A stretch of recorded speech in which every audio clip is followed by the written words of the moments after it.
मैं आपको एक और जरा खबरदार करना चाहता हूँ, अगर मैं गवर्नमेंट से बाहर निकल गया मैं आपके लिए ज्यादा खतरनाक हूँ। अभी तक तो मैं चुप करके या ऑफिस में बैठा होता हूँ और तमाशे देख रहा होता हूँ। मैं अगर सड़कों पे निकला है ना तो आपके लिए छुपने की जगह नहीं होगी, क्योंकि लोग आपको पहचान चुके हैं। अब भट्टी साहब आप आ जाए मैदान में। कादी साहब 22 साल इमरान खान साहब वज़ीर-ए-आज़म पाकिस्तान मोहतरम ने जद्दोजहद की हुकूमत में आने के लिए। इस दौरान उन्होंने बहुत सारी असूली सियासत भी की और बेशुमार दफ़ा असूलों को पांव तले भी रौंदा। इसमें उन्होंने करप्शन के ख़िलाफ़ एक तवील जद्दोजहद भी की, धांधली के ख़िलाफ़ भी की। फिर हुकूमत बनाने के लिए जिनको माजी में सबको बुरा कहते रहे कि इलेक्टेबल कभी नहीं लूँगा, सियासत छोड़ दूँगा, वो भी लिए। इत्तेहादी जमातों के बारे में जो उनके इरशादात हैं वो भी सबको पता है। उसके बाद इक़्तिदार हासिल करने के लिए और उसके साथ चमड़े रहने के लिए जो जो कुछ हुआ, मैं एक एक बात नहीं जाऊँगा। अब मेरी समझ में नहीं आता, मेरा बैलेंस दिमाग का ठीक नहीं है या मलक साहब के सुनने वालों का ठीक नहीं है। 22 साल बाद आप इक़्तिदार में आए, उससे आप पहले कहते थे किसी को नहीं छोड़, लूटा हुआ माल लूँगा, मदीने की रियासत बनाऊँगा, 2 नहीं 1 कानून होंगे, रिफॉर्म दिलाऊँगा, महकमों में इस्लाहत करूँगा, करप्शन से इदारे बाग करूँगा और सियासी इंटरफेरेंस ख़त्म करूँगा और तरक्याती फंड करप्शन होते हैं वो नहीं करूँगा। हुकूमत में आके आप एक काम नहीं कर सके अपने दावे के मुताबिक, और दूसरा कहते हैं खबरदार सड़क पर आकर ज्यादातर ना मैं तमाशा देख रहा हूँ पीएम हाउस में। कैन यू इमेजिन कि एक प्राइम मिनिस्टर कह रहा है कि मैं 22 करोड़ आवाम का तमाशा देख रहा हूँ। हुकूमत में जब होते हैं ना, सारे अदारे आपके मतहत हैं, सारे अदारे, मतलब है FBR का चेयरमैन आपने लगाना है, स्टेट बैंक का आपने लगाना है, चारों चीफ सेक्रेटरी आपने लगाने हैं, IG आपने लगाने हैं, फेडरल सेक्रेटरी आपने लगाना है, DC कमिश्नर, सब कुछ आपके मरहूने मिन्नत है, तो आप रिजल्ट नहीं दे सके। सड़कों हुकूमत में आके खतरनाक किसके लिए साबित होंगे? अपोजिशन तो इनके कहने पे एक सिपाही नहीं पकड़ेगी, अब तो इनके कहने पे नवाज शरीफ भी पकड़ेंगे, जरदारी साहब भी पकड़ेंगे। किसके लिए खतरनाक होंगे और ये तमाशा क्या देख रहे हैं? उनका मलक साहब मैं बिल्कुल सीरियसली एक एक लफ्ज़ मैंने को रिवाइंड करके देखा। मैं तो फिर ये समझता हूँ ना कि उन्होंने किसी को ये कहा है कि अगर आप चाहते हैं कि मैं कमरे में बैठ के प्राइम मिनिस्टर हाउस में तमाशा देखूँ तो मुझे ना निकालो। इसका दूसरा मतलब तो ये है ना कि तमाशा, जो हमेशा मैंने इस प्रोग्राम में भी कई दफ़ा कहा कि वज़ीर-ए-आज़म चीफ एग्जेक्टिव है, वज़ीर-ए-आज़म के पास 36 अपना वजारतें हैं, 20 के करीब कारपोरेशन है, कोई 36-37 आगे महकमे हैं, 7,000 अरब रुपया उनके सामने रखा होता है कि भाई ये मुल्क चलाओ। तो वो तो न्यूट्रल ऑब्जर्वर बने हैं, वो कह रहे हैं कि यार मैं तमाशा देख रहा हूँ। अगर तुमने तमाशा ना देखने दिया, तमाशा देख, यानी कि वो बंदा अलग है। देखें, यही वज़ीर-ए-आज़म साहब फरमाते थे कि जो वज़ीर-ए-आज़म होता है वो माँ बाप की तरह होता है, और जो कौम होती है माँ बाप की औलाद होती है। मेरी औलाद के क्या मसले हैं? महंगाई, उनका स्कूल, उनकी हेल्थ। अगर आप उनका तमाशा देख रहे हैं और आप ये थ्रेट कर रहे हैं, खबरदार वार्निंग दे रहे हैं कि यार मैं तमाशा देखूंगा नहीं तो मुझे बाहर निकालोगे तो मैं बोलूँगा। कहानी का दूसरा पहलू में सवाल में अच्छा, मैं इसके साथ ही लिंक कर लूँ मलक साहब से और आपसे भी। गुजारिश है, जब आपको अदलिया से खदशात हैं, कल उन्होंने बहुत ज़्यादा किया कि अदलिया छोड़ देती है और सहाफ़ी बैलेंस नहीं करते। सहाफ़ियों का काम बैलेंस करना नहीं है, फैक्ट्स देना। मैंने तकड़ी नहीं पड़ी, मैं आलू नहीं तोड़ रहा कि इसको ज़्यादा, इसको आपके अच्छे काम में दिखा देंगे। अदलिया कहते हैं उनको उनसे भी शिकवा है। अब इनके मुतहत वापडा, इनके मुतहत उसमें कोई बेहतरी आई, उसमें तो अदलिया ने कभी रुकावट नहीं डाली होगी। मुझे नहीं पता अदलिया ने कहा कि वापडा की चोरी ना रोको। बिल्कुल सही कह रहे हैं। सुन लें, PIA इनके मुतहत कभी अदलिया ने इनको कहा कि भाई PIA को प्रॉफिट में न लाओ। स्टील मिल इनके मुतहत, रेल में इनके मुतहत, सुई गैस इनके मुतहत, FIA इनके मुतहत, पुलिस इनके मुताबिक, chief secretary IG, home secretary इनके मुताबिक, महकमा ज़राअत इनके मुताबिक, इंडस्ट्री इनके मुताबिक, फूड इनके मुताबिक। और कौन कौन से महकमे की दास्तान में कोई बेहतरी बताए जहां इन्होंने की हो, जहां इनका होल्ड है। एस्टैब्लिशमेंट भी बुरी, अदलिया पे भी इनके खदशात, सहाफत भी। मुझे ये बताएं, रात को बुरके पहन के कौन किससे मिलता है?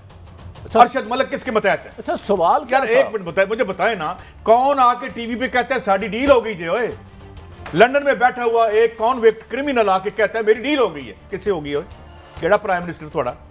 Tell me. भट्टी साहब मुझे बताएं ना, पहले पूरा सवाल कर लें। कल तक आप सोशल आजादियों के लिए, समाजी आजादी, प्राइम मिनिस्टर के इख्तियारात के लिए लड़ रहे होते हैं, रात को गेट नंबर 4 पे लाइन लगी होती है और ठहर जाए तू बात चाहिए। अच्छा, तो क्या हालत कहा उसने, मुझे इतना जवाब। दूसरा, let me a devil's advocate, हुकुम मैंने कहा ना। अच्छा, केड़ा आजाद जी प्राइम मिनिस्टर थे। मलक साहब, काई साहब, मैंने आपकी बात तहम्बल से सुनी। गालबन शार्ट आपने ये सुनाया था मैं बाहर आऊंगा खतरनाक हो जाऊंगा, रात की मुलाकातों का जिक्र तो नहीं था। और गालबन कल की तकरीर में डिस्कशन हो रही थी। अगर मेरे इल्म के मुताबिक कल की आपने तकरीर मुझे दिखाई थी और वज़ीर आज़म पाकिस्तान की दिखाई थी। मैंने सिर्फ इतना सवाल पूछा है, अदलिया से वो तंग है, उन्हें कहते हैं अल्लाह का वास्ता रहम करो, और ये सहाफ़ियों से तंग है जो इनके मतहत महकमा तालीम, सेहत, ज़राअत, इनकम टैक्स, रेवेन्यू जितने भी हैं, किसी एक में इनको अदलिया ने, फौज ने या सहाफत ने रोका। इसमें अगर आपकी एग्जीक्यूटिव ब्रांच किसी को पकड़ लेती है तो सजा किसने देनी है?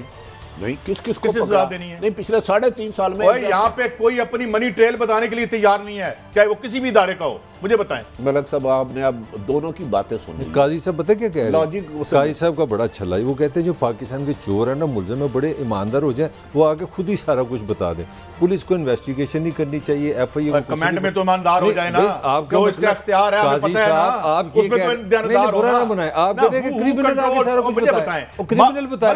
मलिक साहब, यहाँ पे जब पता चलता है इस कार्टल को हाथ डाला है, वो बंदा यहाँ टीवी पे आके कहता है मेरे पास 26 MNA है, तो इस्तीफा दे। केड़ा प्राइम मिनिस्टर भैया आप कहते मैं काम नहीं कर सकता, नहीं कर सकता ना। 3 साल में मुझे सुन ले काजी साहब, 1 मिनट 3 साल में सुबह दोपहर शाम, खाने से पहले, खाने के बाद, मुझे सुन लेना 1 मिनट आप सुन ले। सुबह दोपहर शाम एक ही लफ्ज़ में सुना कि इस मुल्क में माफिया है, इस मुल्क में माफिया है। भाई मुझे भी पता है माफिया, आपको भी पता है माफिया। माफिया खत्म किसने करना है? वज़ीर आज़म आप हैं यार, मुझे वो उनकी अपनी बयान को हाथ डालता है गवर्नमेंट खत्म हो जाती है, इस्तीफा दे दे इस्तीफा। मैं तो वोटर हूं उसका। मैं ये कह रहा हूं कि जो आप कहानी और नैरेटिव बयान कर रहे हैं, this is the half truth, तो पूरा सच बोले। नहीं, आप मेरे साथ आर्गुमेंट करें ना, तहम्बुल से। मैं एक बात, मेरे बड़े भाई, सिर्फ आप बताएं कौन कौन से सवाल का जवाब चाहिए। क्या आर्गुमेंट आप कह रहे हैं ना, आप हाफ ट्रूथ कैसे कह रहे हैं? मैं कह रहा हूं, अच्छा अल्लाह ना करे मेरी तबीयत अब खराब हो जाए, मैं बीमार हो जाता हूं, काजी साहब 2 मिनट। अब देखें, अब जोशे खिताबत में नहीं खराब हो जाती है, मुझे आप कौन से अस्पताल में लेके जाएंगे ईमानदारी से? मैं आपसे काउंटर क्वेश्चन करता हूं। मैं पहले एक सवाल का जवाब करता हूं, मैं इलेक्शन हार रहा हूं, मुझे जिताएं। ये कॉल कौन किसको करता है? टीवी पे आके मानता है। फिर इस टॉपिक पे पहले बात कर लेते हैं, इलेक्शन पे कर लेते हैं ना। छोड़ दे, अब वज़ीर आज़म की तकरीर बेमकसद थी, आज कोई प्रोग्राम उस पर नहीं होगा। वज़ीर आज़म ने कल तकरीर की नहीं, इलेक्शन हारता हूँ। 18 के इलेक्शन में क्या हुआ था? अब छोड़ दे, कल वज़ीर आज़म की तकरीर नहीं की, अब इलेक्शन पे बात करते हैं। चले 18 के इलेक्शन में मेरा ये ख्याल है कि आपकी स्टोरी है, मैं आपको कोट कर रहा हूँ।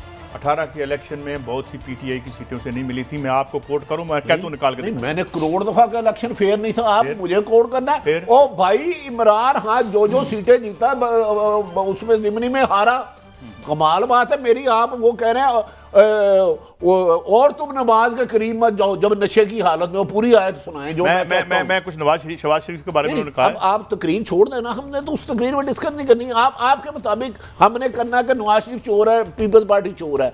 मैं कह रहा हूँ मैं बीमार हो जाता हूँ, मुझे आप कहाँ लेके जाएंगे? मैं ना पीपल्स पार्टी को मैंने पिछले 20 सालों में वोट दिया जब से। और यार हम और आप तीनों वोटर नहीं। मैं सिर्फ ये कह रहा हूँ कि वहां कौन सा प्राइम मिनिस्टर होता है जहां पे जो जज है वो मुल्ज़िम के घर जाके माफी मांग रहा होता है। अरशद मलिक जो है जाके माफी मांगता है, गलती हो गई। मुझे 1 मिनट देंगे आप काजी साहब? हाँ जी। मेरा पॉइंट ये है कि मुझे लगा कि मेरा प्यारा प्राइम मिनिस्टर मुझे ये कह रहा है कि यार ये तमाशा चलने दो, सारा कुछ इस तरह चलने दो, अगर तुम मुझे निकालोगे तो फिर मैं ये करूंगा। मुझे इसकी समझ नहीं आ रही। काजी साहब सिर्फ एक सवाल का जवाब, आप काबिल सिर्फ ये इन्होंने किसको, अगर आप हुकूमत में हैं, हुकूमत आप किसके पास भी है, आप पोजीशन को रगड़ा लगा सकता है, सच्चा या झूठा पर्चा दे सकता है। किसको कहा? मैं आपके लिए ज्यादा खतरनाक कहूंगा। मैं पहले मैं शहबाज शरीफ साहब के बारे में बता दूं या पहले आपका जवाब दूं? मैंने मुझे दे दे तो मैं आपका बड़ा फरमा। ये उन्होंने उन लोगों के बारे में कहा है जिनके बारे में ये आप कहते हैं कि वो अपोजिशन लीडर को रात को ब्यूरोक्रेट फोन करता है, कहते हैं सर रिपोर्ट पहले आप ले लें, शहबाज शरीफ साहब ये रिपोर्ट पहले ले लें,